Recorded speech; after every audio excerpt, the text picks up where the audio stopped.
Perfecto, pues vamos a la parte final de esta presentación. Aquí les muestro un caso de excepción que es la regla 433, donde está permitido retornar un producto, pero a través de un pedimento A1. La condición es que se trate únicamente de la importación de materiales como envases, empaques, etiquetas o folletos y mandemos mercancía nacional. Estoy señalando un ejemplo, no está acotado al sector agrícola o agro, pero es muy común, donde una IMEX importa en temporal las etiquetas, las cajas, clamshell, mete la fruta y hace un pedimento de salida.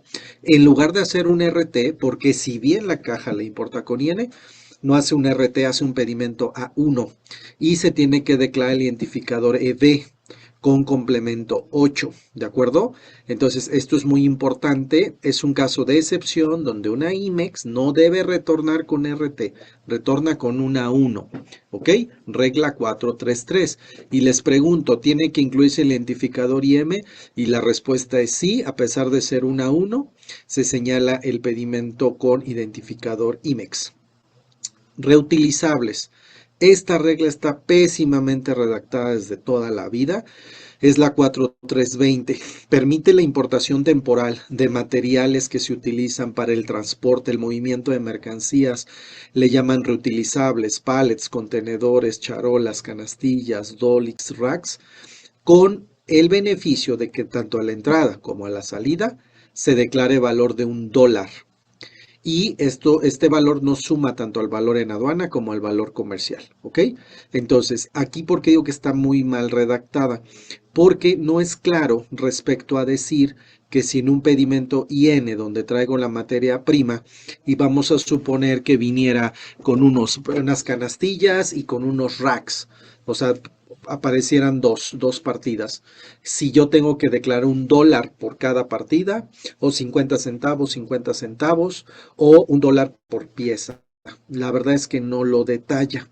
Yo considero que lo ideal es $1 por partida con independencia de cuántas piezas sean. Pero hemos visto las tres alternativas. En ninguna de las tres podría decirles estás mal. ¿Por qué? Porque la regla no es clara. El objetivo de la regla, tengan cuidado, el objetivo de la regla es no inflar, no aumentar valores de mercancías que entran y salen, ¿ok?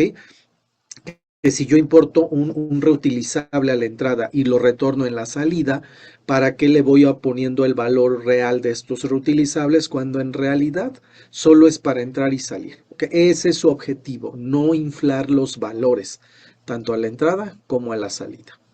Ahora, viene aquí un esquema interesante que se llama submaquila o submanufactura.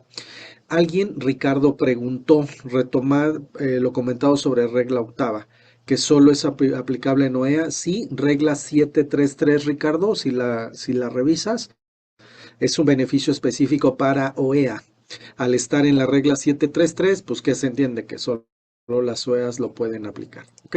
Bueno, vamos al esquema de submaquila o también conocido como submanufactura. Consiste en lo siguiente, vean, aquí está la IMEX, importa en temporal, va a realizar el proceso de producción, pero resulta que ese material ya no tiene capacidad para fabricarlo. Necesita que un tercero le ayude, ojo aquí, a realizar un servicio que él no puede, un troquelado, un pintado, un cromado. O yo hago tubos y necesito, porque conseguí un super cliente, que esta otra empresa me haga más tubos. O yo hago tubos y ahora me están pidiendo que genere, que fabrique tornillos. Ah, pues sí está permitido que un tercero me ayude a fabricar piezas que yo no fabrico, más piezas de las que fabrico o solo un servicio.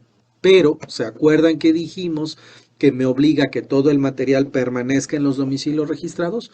Pues primero, para antes de mandarlo a submaquilar, paso uno, lo doy de alta al amparo de mi programa IMEX.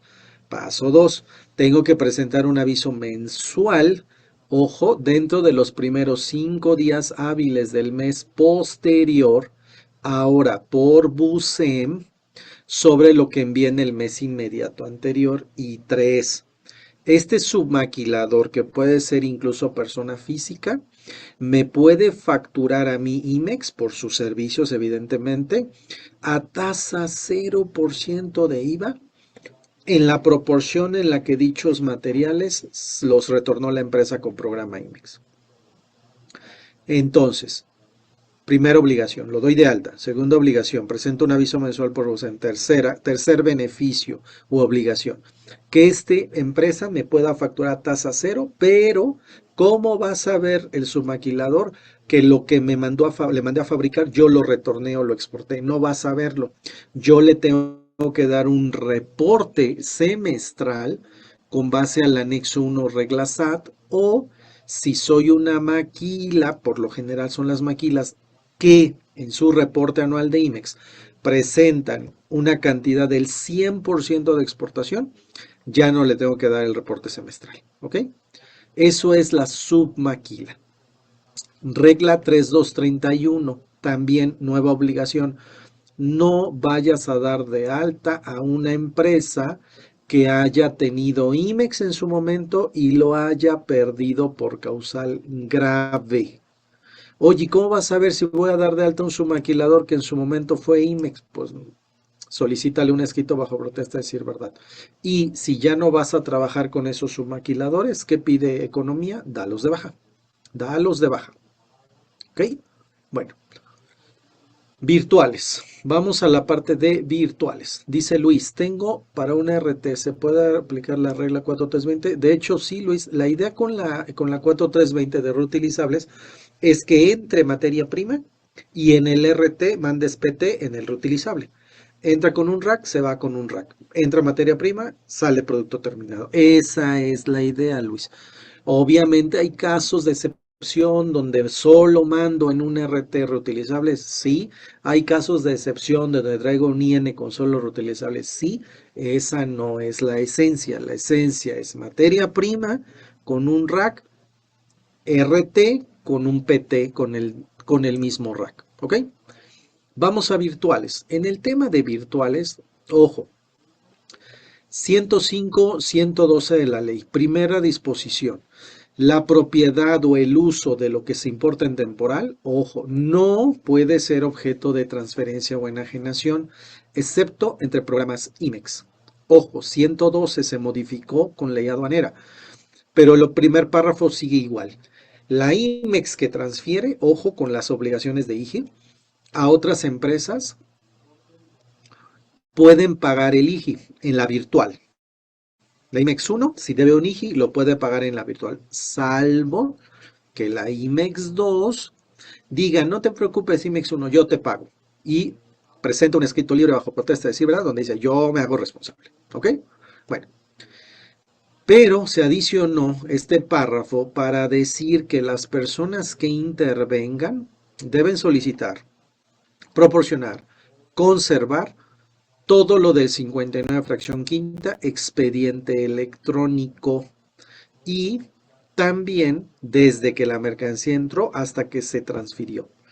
Para esto se creó una regla nueva, que es la 4322, que si la lees, la verdad está fuera de todo lugar, porque básicamente nos está pidiendo que IMEX 1 y IMEX 2 compartamos temas de materialidad, 3142, de trabajadores, de inmuebles, de activos. Es una locura, eso para mí está sobrepasado.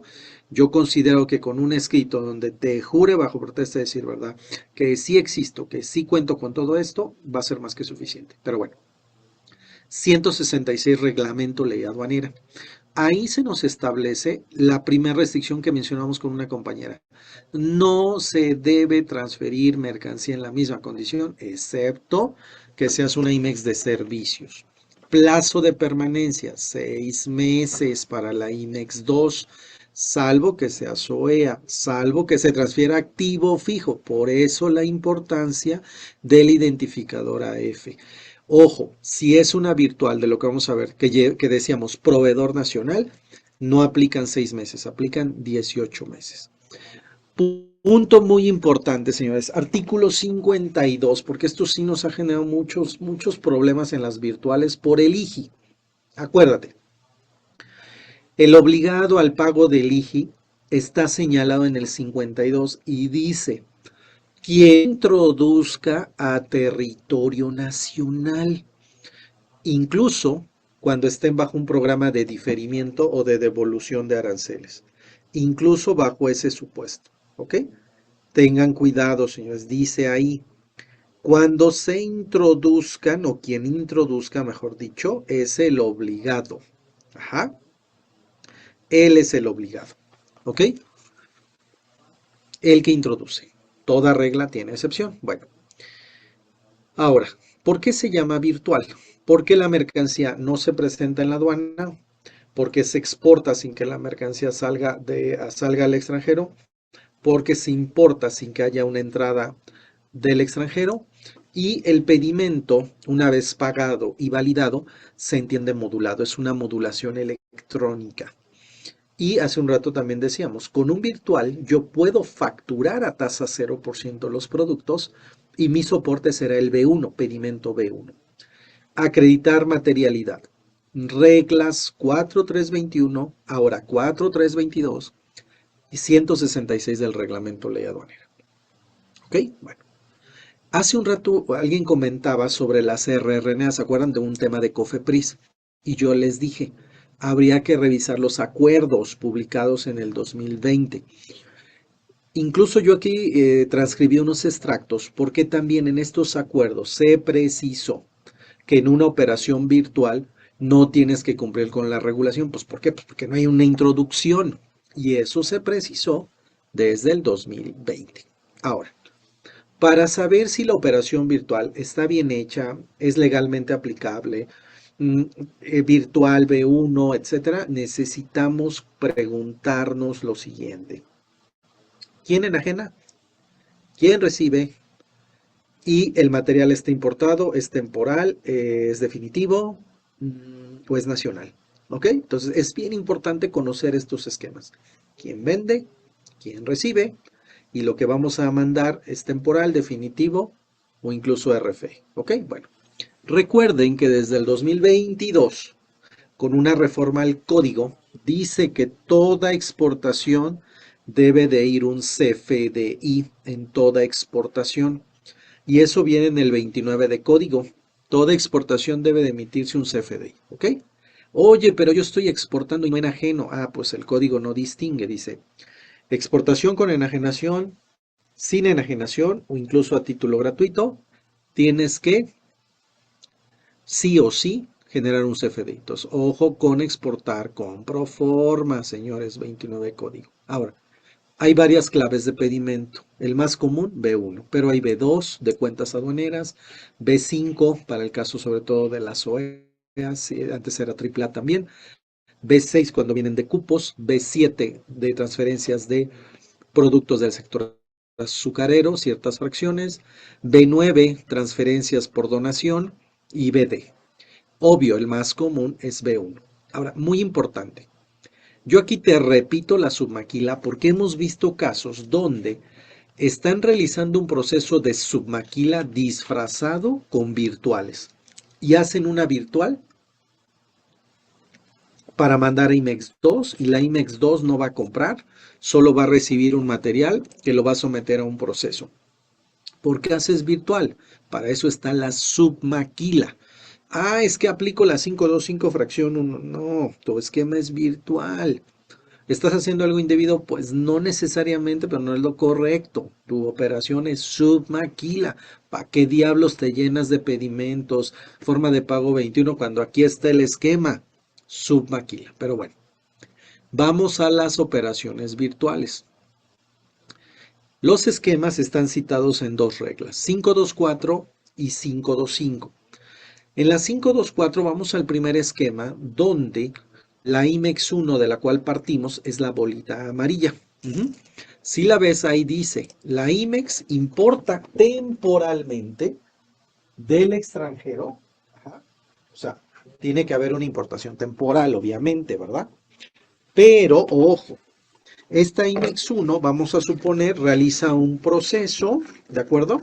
Hace un proceso productivo y se lo va a mandar a la IMEX 2. Sin embargo, el dueño de esos materiales es un extranjero. Ese extranjero es el dueño, es decir, la IMEX 1 importó en temporal, ajá, material que no es de él, está a consignación, ¿de acuerdo? Y tan es así que el extranjero le vende a otro extranjero. Entonces, ¿qué hace la IMEX 1? Realiza un proceso, en lugar de mandar a otro extranjero, le dice, no, mándase la IMEX 2 a Zoom virtual. Yo extranjero, ese material ya se lo vendí a extranjero 2. Entonces la enajenación se da entre extranjeros, ¿correcto?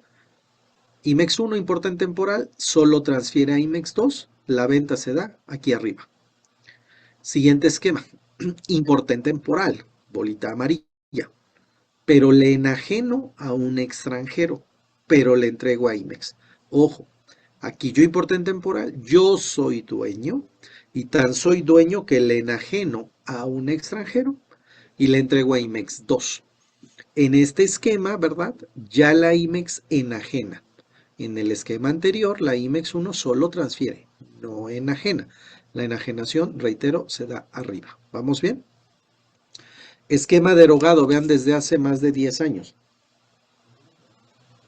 2015. Vean, este extranjero le manda material a la IMEX 1. La IMEX 1 termina el proceso y se lo manda a IMEX 2. Ah, muy bien. Pero ¿quién está enajenando en este supuesto?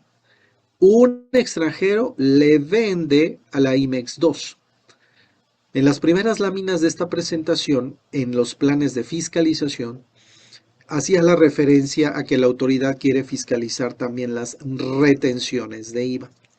Y un caso muy sonado fue el de Samsung, que tiene que ver con operaciones virtuales, B5, pero la esencia es la misma. Aquí está este supuesto, vean, donde este extranjero le va a enajenar a la IMEX 2 un material que tiene la 1. La 1 lo va a transferir, pero el extranjero es el que está enajenando a la IMEX 2. La IMEX 2, cuando hace su virtual, va a pagar IVA si no está certificada. Sin embargo, la autoridad dice que este esquema implica el pago de dos IVAs porque son dos actos. El primer acto es la importación, que es el virtual, pero el otro acto, dice la autoridad, es la enajenación que realiza un extranjero hacia un nacional. Y la mercancía al momento de la enajenación se encuentra en territorio nacional. Entonces dice la autoridad, aquí la IMEX 2 cuando adquiere del extranjero tendría que considerar un IVA por vía retención. Reitero, ¿por qué? Porque quien está enajenando es un extranjero. Mercancía que está ¿dónde? En México. ¿Y quién la está adquiriendo? Un residente de México. Entonces dice el SAT, ahí se configura el segundo acto grabado por la ley del IVA, que es la enajenación. Oye, IMEX 2, ¿qué debe de hacer? Ojo, ley del IVA 1A fracción 3, miscelánea fiscal 27114, tiene que retener y enterar el IVA a la autoridad. Entonces, dice la autoridad, ojo, si tú cuando importaste en temporal pagaste IVA, qué bueno, en tu virtual, ese es IVA por la importación. ¿Y dónde está el IVA por la adquisición? Si no están considerando la retención del IVA por la adquisición, ahí va a ser el problema, donde la autoridad lo está cobrando en facultades de comprobación y nadie se enteró, nadie se acordó que tenían que retener y enterar el IVA. Recuerden, 27114. ¿Ok? Incluso, vean, en la regla 133, que ya hay 60 causales de cancelación, imagínate, se incluyó desde el 2024 que si ese contribuyente se le impuso una resolución por la que tuvo que haber efectuado las retenciones y no se corrigió, te doy de baja del padrón. Es gravísimo, ¿eh? Bueno. Siguientes tres esquemas de virtuales. Entonces, los primeros que vimos, ¿se acuerdan? Venta entre extranjeros. IMEX 1 transfiere a IMEX 2.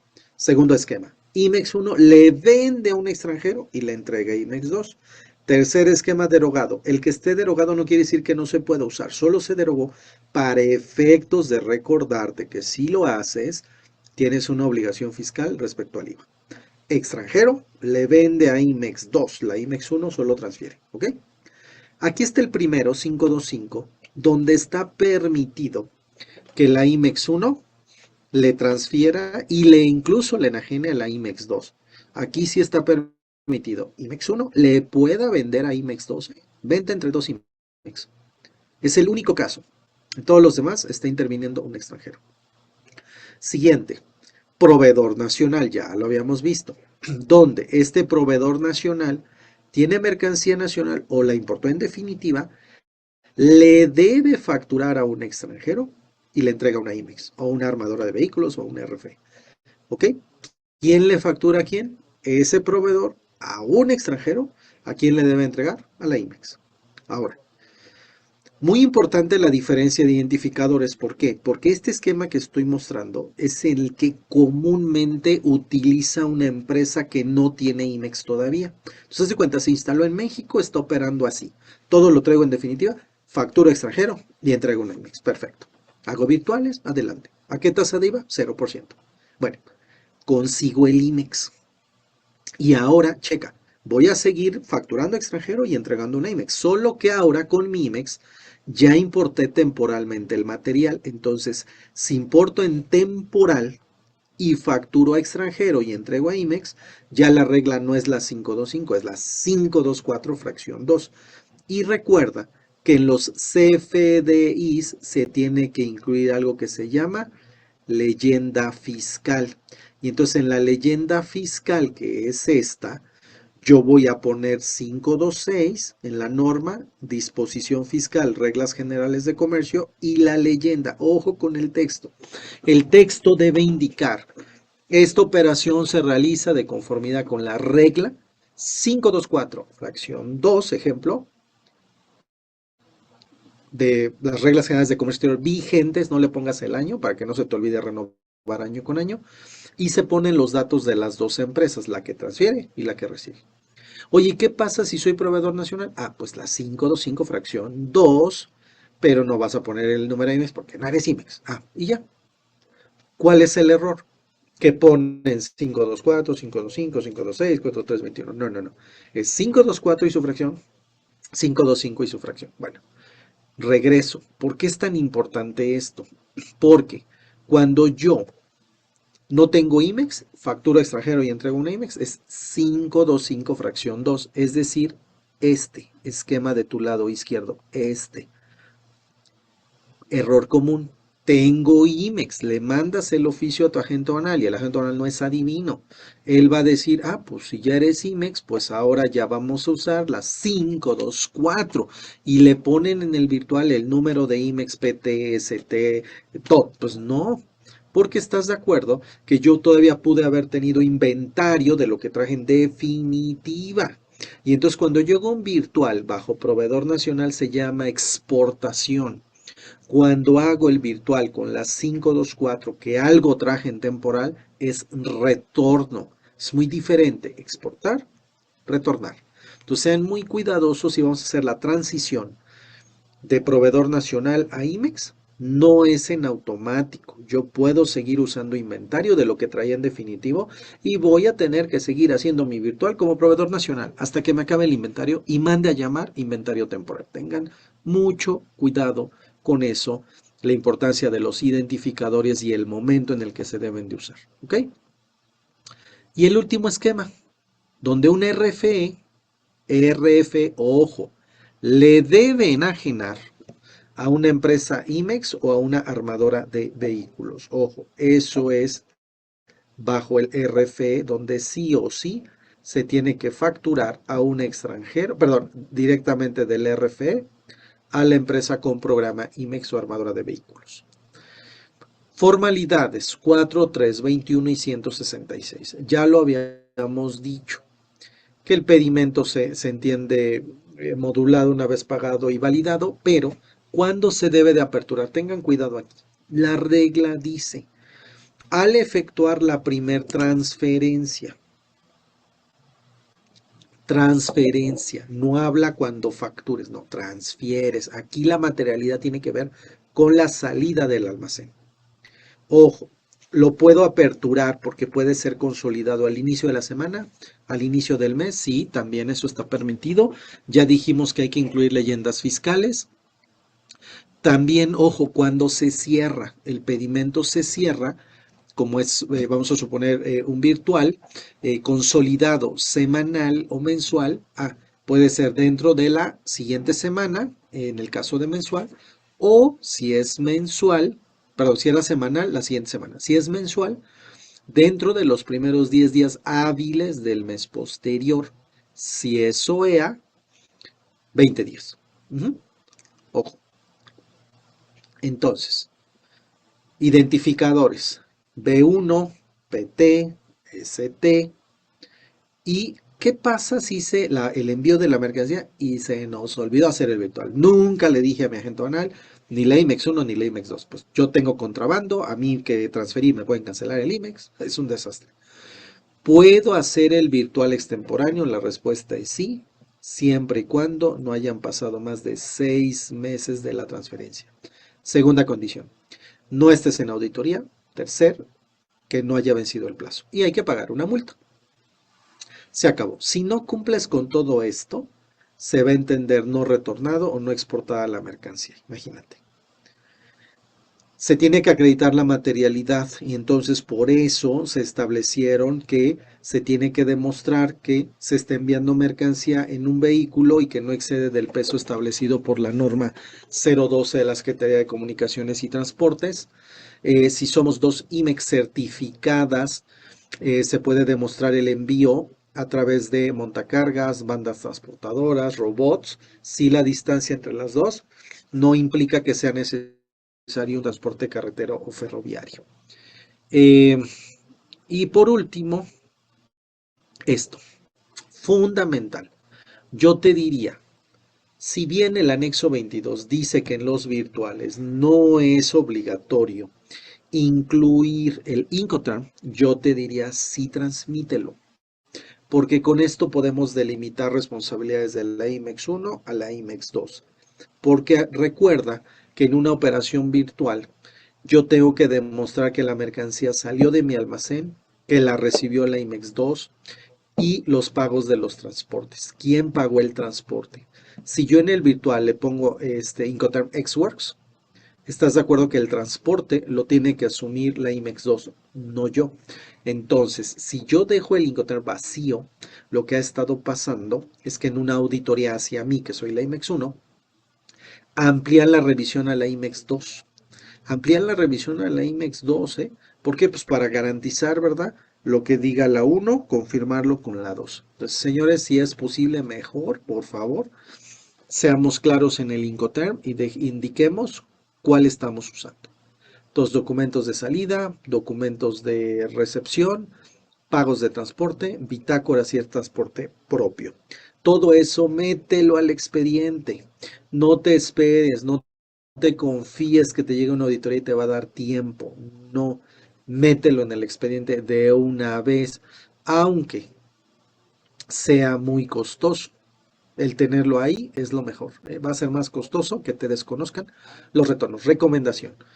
Si tu mercancía le estás dando salida con un virtual de exportación, señores, mejor entreguen la auditoría, ahí sí, toda la materialidad. No te lo están pidiendo en las auditorías, ya hasta que llegas a oficio de observaciones, te dicen, todos estos B1 te los desconozco porque nunca me demostraste la materialidad, pues cuando me lo pediste. Entonces dice aquí la regla para que la autoridad considere válidas, tienes que tener esto. Entonces, sugerencia, entréguenlo. 27. Cancelación de IMEX. Si no demuestro que se llevó a cabo esta transferencia, esta entrega física, causal de cancelación. Tengan cuidado. Bueno, ¿qué otra cosa te iba a comentar? Punto importante. Vean esta regla. Esta es la regla 525. ¿Estás de acuerdo que el B1 de exportación versus el B1 de importación debería ser un espejo? Oye, que el cliente no acepta mi fracción, más es bronca del cliente. Pero si yo le transfiero 100 piezas, él debe recibir 100 piezas. Si yo le transfiero 100 pesos de valor, él debe recibir 100 pesos de valor. Oye, está permitido que la IMEX 2 ¿Tengo una diferencia de valor con el de exportación? Sí, siempre y cuando el valor sea más alto. 525. ¿Ok? Bueno. Nada más dice Incoterm que supera y se le pone extras en virtual están posteriormente cambiando de régimen. En un virtual, Ingrid, no hay incrementables. Acuérdate, es un virtual, no existen incrementables. No hay, no hay entrada al país, por eso se llama virtual. Dice en B5, Víctor, ya transformada, la exportación B5 se debe presentar un CFDI. Y bueno, en todo B5, en todo B1, en todo transferencia o exportación, Víctor, debe haber un CFDI. Si no hay una enajenación de la IMEX 1 a la IMEX 2, CFDI de traslado para cumplir la obligación fiscal. ¿Qué pasa si tengo una operación virtual con una IMEX que no tiene opinión positiva? Híjole, ahí sí, Katia, no sé cuál sea la razón por la que no tenga opinión positiva, pero yo esperaría mejor cerrarlo y pagarlo de forma extemporánea hasta que tuviera opinión positiva. Se me hace un exceso, pero así como está la autoridad, mejor. Ricardo dice que si en un B1 debe transmitirse manifestación. Bueno, hoy, si no hemos transmitido la manifestación de valor electrónica, porque obligatorio pues será a partir del 1 de abril, se supone. Nosotros sí le recomendamos a nuestros clientes que la hagan en papel. Cuando venga lo electrónico, hay un problema, porque uno de los beneficios también es que no se transmiten COBES en un virtual consolidado. Entonces estamos impedidos operativamente ahí, Ricardo. Si no tengo COBE, pues no puedo generar la manifestación, ¿va? Pues se supone que el elemento idóneo es, perdón, el elemento principal para la manifestación es el COBE. Si no transmití COBE, ¿cómo transmito la manifestación? Y otra cosa también, Ricardo, la regla 151 y el propio 59 siempre han hecho referencia a la introducción al país, siempre. Y en un virtual no hay introducción. Entonces, para mí, reitero, en papel yo sí recomiendo hacerlas. En una electrónica, por todo lo que acabo de decir, yo creo que no va a ser obligatorio. Esperemos si se adiciona una pregunta frecuente. Ok, pero si hablas de un cambio de régimen, Ingrid, de un B1, no hay incrementables. Si me hace referencia a un cambio de régimen de un IN, pues claro, ahí ya van a aplicar los incrementables prorrateados o aplicables a la cantidad a cambiar de régimen. Si es un virtual, si es un cambio de régimen que debe en virtual, pues no hay incrementables.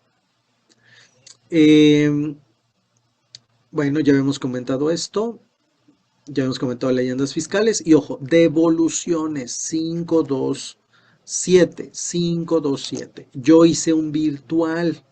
Se lo transferí, todos bien padres, felices y contentos. Llega a la planta del cliente, se dan cuenta que el material no es funcional, no es lo acordado y me lo quieren regresar. ¿Cuál es la forma de regresarlo? Hacer otro B1, ahora de exportación de ellos, de importación mía.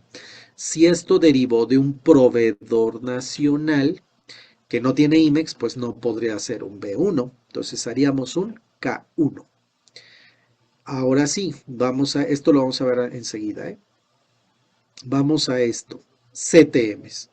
No sé si fui claro con lo que decíamos, Ingrid, porque si es de un B1, pues no hay incrementables, por ende, en el F4 tampoco lo habrá. Eh, CTMs. Estos señores está listado en 4311, 4319. Solo aplica, ojo, en este esquema. Cuando soy una IMEX de autopartes, y le vendo a una armadora.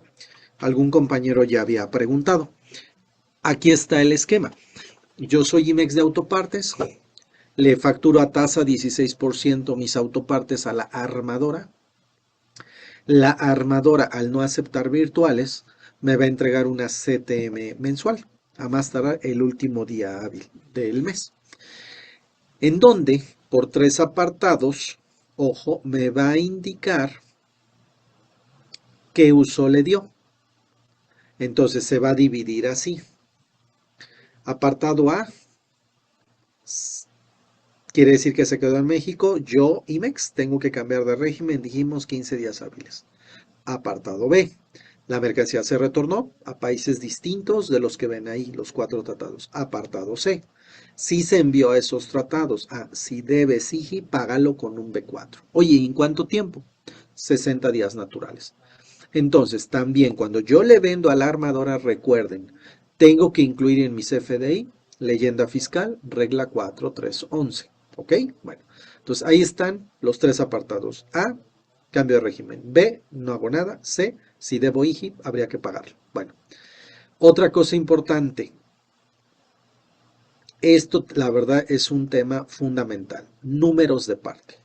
En mi CFDI de venta a, vamos a suponer a General Motors, yo pongo mi número de parte, ¿ok?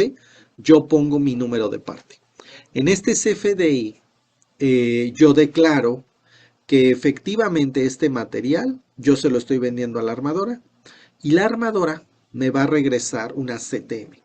La obligación legal es que en esta CTM que me llena la armadora venga el mismo número de parte que yo le plasmé en el CFDI. Entonces, mi CFDI con el número de parte debe coincidir con el número de parte que me llena una armadora, lo cual no suele suceder, porque la armadora lo llena con su número de parte.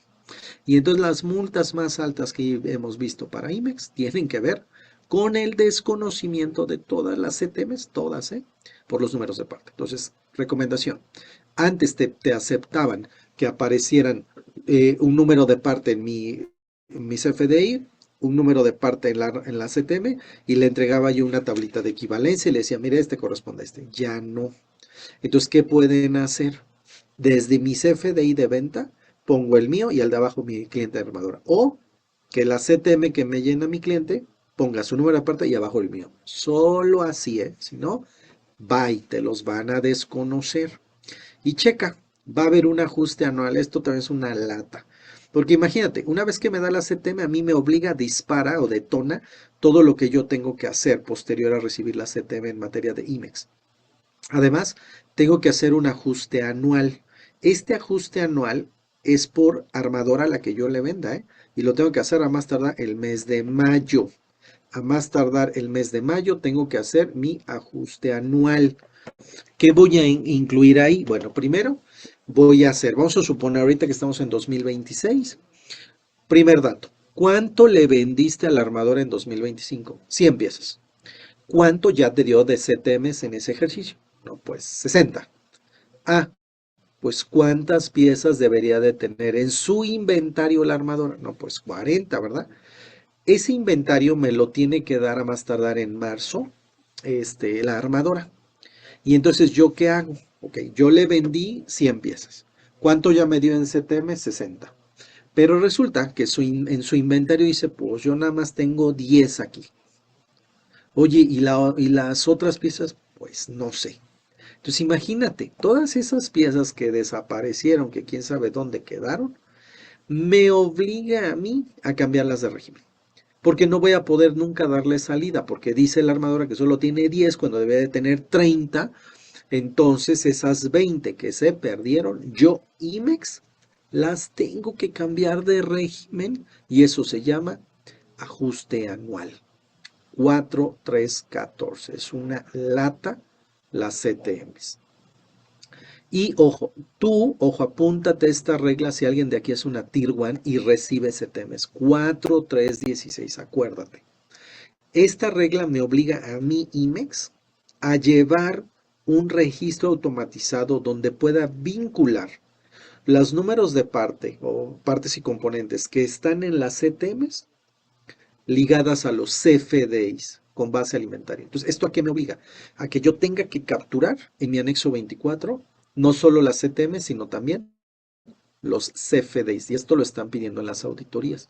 Las CTM se pueden corregir, se llaman complementarias. Pero esta CTM complementaria, ojo, se tendría que emitir a más tardar el mes siguiente de la emisión de la que corresponda. Y las armadoras también deben llevar un registro por cada una de las autoparteras que le vendemos. Este es el resumen. A se queda en México. B se fue a otros países. C si debes, pagas con B4. ¿Ok?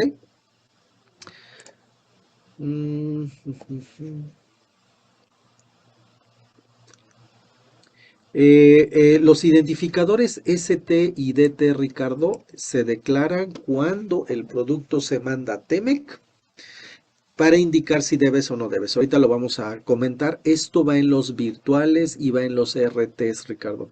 En la CTM no. Esto va en virtuales y en RTs.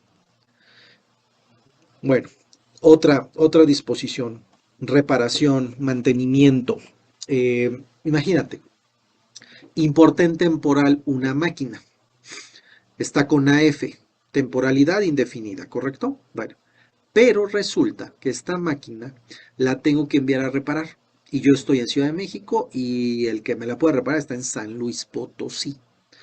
Es un taller, ¿eh? No voy a hacer un virtual, no tiene sentido, no es IMEX. No lo va a dar de alta como submaquila, no me va a hacer un proceso, nada. Existe esta regla 436, donde yo IMEX se la mando para que me la repare, pero dijimos que no puede salir nada de tus domicilios registrados. Entonces aviso a través de BUSEM que en ese domicilio en San Luis se va a reparar. Y esta mercancía puede estar allá 6 meses, prorrogable por 6 meses más. Entonces, acuérdate, puedo mandar a reparar. Regla 436. Ahora, los cambios de régimen. Vamos a tener dos. F4 para materia prima, F5 para activo fijo. Y hay una gran diferencia. O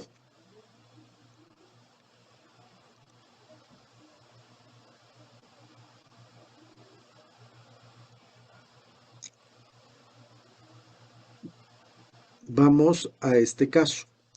F4. Vean, si lo vemos en pantalla,